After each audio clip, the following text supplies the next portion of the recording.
Pourquoi Maurice Kamto? Bien, je vais donc en venir. Deux observations doivent être faites. Il faut préciser qu'avant Maurice Kamto, vous savez qu'en ce qui me concerne, j'ai beaucoup d'affection pour des candidats universitaires à l'élection présidentielle, des opposants de l'université. Professeur Nkungu qui est mon frère, Olivier Billet, Cabral Libi qui est universitaire et naturellement Maurice Kamto. Ne serait-ce que par solidarité professionnelle. Alors, ce qui me fait rire, c'est que 3 semaines avant que je ne me retrouve à Paris, j'ai été au congrès de Cabral Libi. Ça n'a pas jasé. Est-ce qu'on est d'accord là-dessus? Et pourtant, vous avez vu les images, Dieu seul sait, qu'entre mon petit frère Cabral et moi, ça a été très dur. Parce que je suis un adepte de la Fédération des énergies de l'opposition. Je suis membre de la société civile. Je ne suis encarté nulle part, ni au PCRN, ni au MRC, parce qu'il faudrait que la précision soit faite. J'ai suivi plein de contre-vérités aujourd'hui à la télé. Vous n'êtes pas militant de MRC? Je ne suis pas militant, je voudrais qu'on me rapporte la preuve. Je suis un intellectuel engagé de la société civile scientifique qui partage néanmoins la cause de l'opposition. Voilà pourquoi je côtoie les opposants pour leur apporter mon expertise. Alors, oui, je vais répondre. Oui, je vais faire une précision. Oui. Alors, dans une émission de La Vérité en face, je crois ici, vous aviez indiqué que vous avez de l'affection. Du moins, est-ce que vous... Il y a 2 candidats qui retenaient votre attention. Oui. Vous avez parlé du professeur Maurice Kamto et vous avez parlé de Cabral Libi. Est-ce qu'aujourd'hui, vous maintenez cette déclaration ou bien vous dites clairement à Cabral Libi aujourd'hui qu'il doit se ranger, par exemple, derrière le professeur Duval, Maurice Kamto? Est-ce que votre choix est fait? Duval, vous voyez que vous ne me donnez même pas le temps de répondre à la première question, que vous vous enchaînez avec une deuxième. Je vais en venir, ne vous en faites pas. J'étais donc en train de dire, je vais répondre à votre préoccupation. J'étais donc en train de dire que je suis allé au congrès de Cabral. Ça n'a pas posé de problème. Mais quand on me voit auprès de Maurice Kamto, poum, le tollé. Les gens estiment qu'Abba est un traître. Vous savez où se trouve le problème? Le problème se situe à ce niveau précis. Le pouvoir en place, qui dure et perdure, se maintient par 2 leviers. Permettez-moi de dérouler mon propos. La peur et le tribalisme. Est-ce que je me fais comprendre? La peur et le tribalisme. C'est pour ça que vous verrez, s'agissant du premier volet, vous avez plein d'intellectuels qui sont caporalisés. Vous avez plein d'universitaires, vous-même vous posez la question, est-ce que celui-là c'est un professeur? C'est pas moi qui vous le dis. Par contre, vous vous posez la question de savoir, mais pourquoi Abba est comme ça? C'est parce que j'ai décidé de maintenir le cap.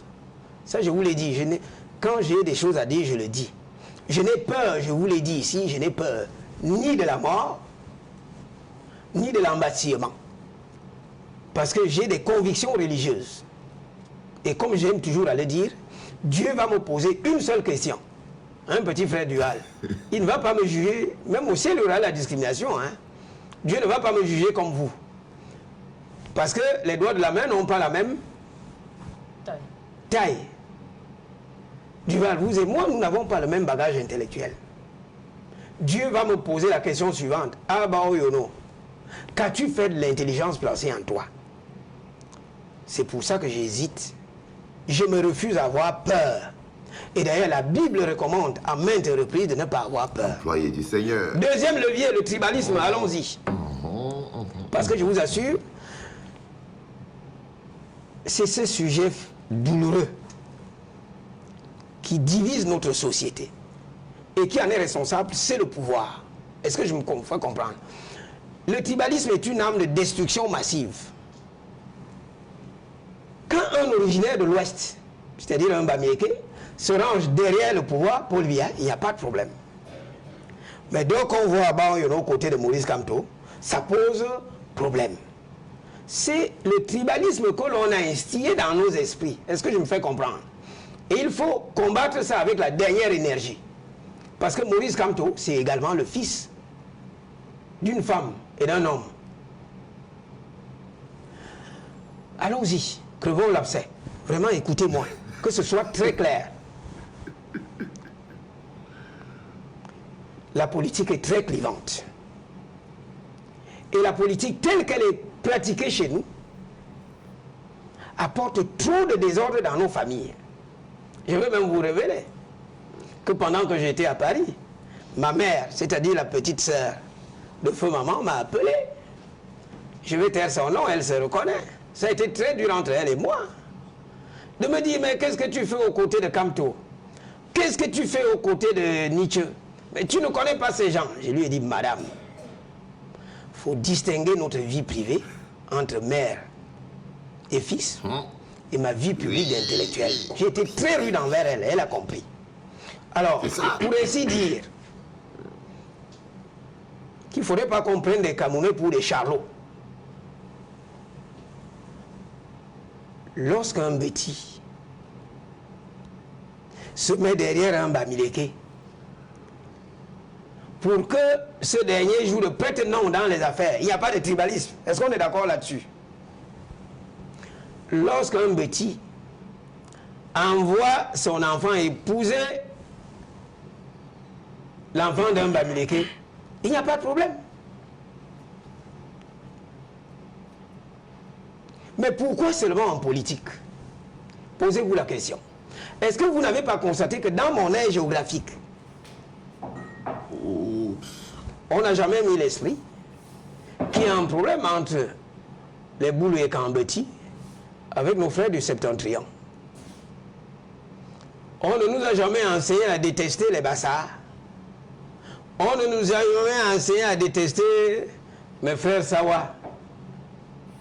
On ne nous a jamais enseigné à détester les anglophones. Mais il n'y a qu'un problème avec les Bamileke. Est-ce que ça ne vous pose pas problème? Le véritable problème est le suivant. Ça, je vous l'ai dit et je vais répondre à votre deuxième question. Les enfants ne s'arrêtent jamais devant un arbre qui ne produit pas de fruits. C'est le pouvoir qui entretient ce tribalisme-là. Pour se maintenir au pouvoir, instrumentaliser les esprits, faire croire que les Bamileke sont dangereux. Ils ne sont pas dangereux quand vous vous cachez derrière eux pour blanchir de l'argent. Ils ne sont pas dangereux quand vous envoyez vos enfants épouser les Bamileke pour des raisons autres et tout. Mais arrêtons avec ce discours-là. Moi, je n'accepte pas ça. Alors, je dis clairement que quand on regarde au sein de l'opposition, pour en venir à votre deuxième question, oui. Je l'ai dit et je le maintiens, j'ai beaucoup d'affection pour deux leaders de partis d'opposition. Sans pour autant exclure les autres. Je vous ai dit, bon, il y a une brave dame, Madame Ndamjoya. Il y a Josia aussi, qui est mon frère. Mais je dis, à un moment de l'histoire, il faut savoir affronter la vérité. Appeler un chien, un chat, un chat. Maurice Kamto est le poids lourd de l'opposition. C'est pour ça que j'ai toujours demandé à mon petit frère Cabral de s'asseoir avec Maurice Kamto. Imaginez un peu que ces deux-là se mettent ensemble. Bonjour les enfants, c'est papa. Mon mur est un asile psychiatrique à ciel ouvert et ma salle d'attente est toujours bondée. Bienvenue à la clinique les enfants, bienvenue dans le tout premier podcast de la journée. Je n'ai que 2 ou 3 petites choses à poser sur le discours de mon grand frère Aboyono.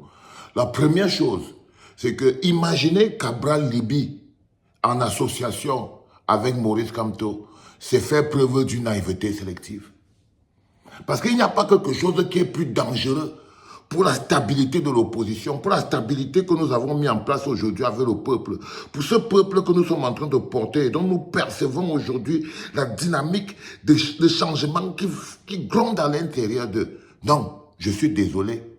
Tous ceux qui vous donnent encore l'impression qu'une alliance entre Maurice Kamto et Cabral Libi serait la solution.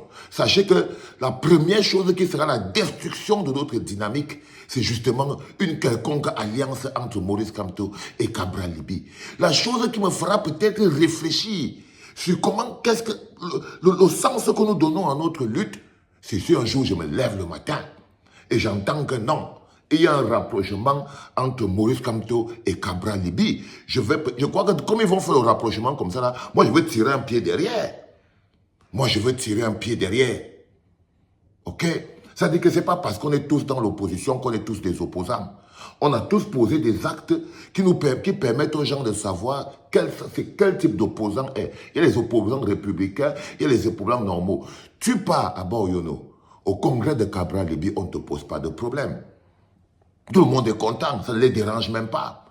OK? Mais quand tu pars au meeting de Maurice Kamto, on branche même les télévisions de la présidence. Tu ne vois pas que c'est deux choses différentes. Tu ne vois pas que Maurice Kamto, Cabral Libby, ce n'est pas deux chaussettes qui peuvent être portées par une même personne. Non. Non, frérot. Il faut justement, comme tu dis, il faut pouvoir être précis dans la vie. Il faut savoir arrêter l'heure de la tergiversation. Continuer de mettre Maurice Kamto et Cabral Libby sur la même phrase. Je crois toujours que c'est l'ultime mauvaise foi qu'il faut arrêter. C'est l'ultime forfaiture, l'ultime mauvaise foi qu'il faut arrêter. Maurice Kamto et Cabral Libby, sur la même phrase, ça ne fait pas sens. Il y a un qui a une direction claire, qui ne fait aucun compromis, qui est prêt à tomber. Il y a un autre qui est une créature, une fabrication, dont le parti et la vie appartiennent à un type qui s'appelle Atanganji. Cabral Libby est le toutou de Atanganji. C'est la nounou d'Atanganji. Il a démontré, comme on dit là qu'on parle froidement, on tape sec, on appelle chien, chien, chat, chat. Il ne faut pas vous tromper là-dessus. Il ne faut pas vous tromper là-dessus. Si Atanganji souffle à gauche, Cabral Libby part à gauche. Si Atanganji souffle à droite, Cabral Libby part à droite. C'est tout. Donc imaginez-vous, vous avez un monsieur comme ça avec vous dans votre équipe. Maurice Kamto n'aura pas fermé là à 4 h du matin que Cabral Libby nous aura pété la marmite à 3 h. Non, les enfants.